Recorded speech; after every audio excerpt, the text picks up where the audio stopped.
Average age of the young Americans serving in uniform today is 20 and a half years of age, making him about 10 months older than his grandfather, who would have served in my war.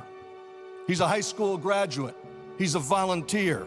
He is brighter, better educated, better trained, led, and equipped than any soldier, sailor, airman, guardsman, or Marine of any country in history. He goes to work wearing an 8-pound Kevlar helmet, a 45-pound flak jacket. He's been taught chemistry and physics and ballistics and avionics and electronics to operate and maintain the most sophisticated weapons and equipment ever designed by the hand and mind of man. He can use his body like a weapon, and his weapon like part of his body. And he can take a life or save one because he has been so remarkably well trained.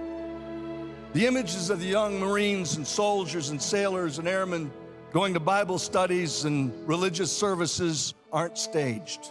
They're all real. They're all spontaneous, and nearly all of them are initiated by those young Americans in harm's way. When they gather in prayer circles and huddle up before a mission, they're not going out to play football. They are going into mortal combat, and they know that some of them are liable not to come back. And they do it because they have faith.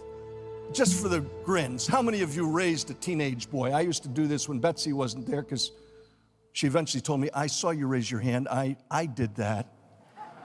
Think about getting a teenage boy to clean up his own room, do his own laundry, fix his own meals, clean up everything without a size 10 in the backside. And yet that same youngster today washes and mends his own clothing, feeds himself, takes care of cleaning his weapon, cleaning himself. He's totally self-sufficient. The kid who once wouldn't share a candy bar with his little brother now gives away his last drop of water to a wounded comrade, his only MRE to a hungry Afghan kid, and splits his ammo with a mate in a firefight.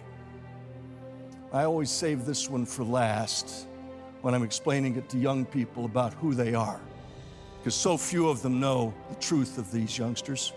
This is a frame taken from my footage on the 6th of April, 2003. Baghdad is the smoke pall you see in the background. The Marine unit I'm with embedded is the van, the lead element of the attack on the Eastern Corridor. We're about 15 miles outside of Baghdad, and a Republican Guards regiment ambushes this Marine rifle company. They spin their Humvees around, and there is a gunfight that occurs between this regiment and this rifle company. And in the midst of the beaten zone, the area where the intersecting bullets are crossing, a United States Navy corpsman I had first met in Kandahar in 2001 rushes into the battlefield, right through the fire, drags two wounded Marines out, and carries them on his shoulder to a helicopter that's landed in the roadway. And in this footage right here, I am standing on the ramp of that helicopter.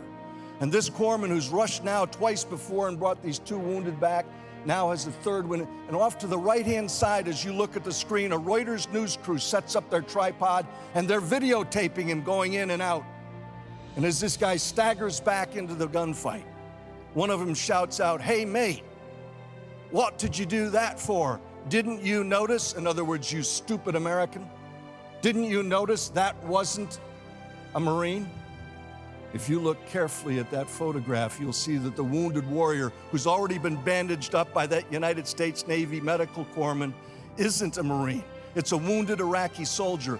And this U.S. Navy corpsman has rushed into the battlefield to save his life. And so, because it's polite company, Wayne, I can only put it this way. In response to the Reuters news crew, the Navy corpsman gives them a gesture. You're not supposed to get that part. He gives them a gesture. He says, "Didn't you notice? He was wounded. That's what we do. We're Americans."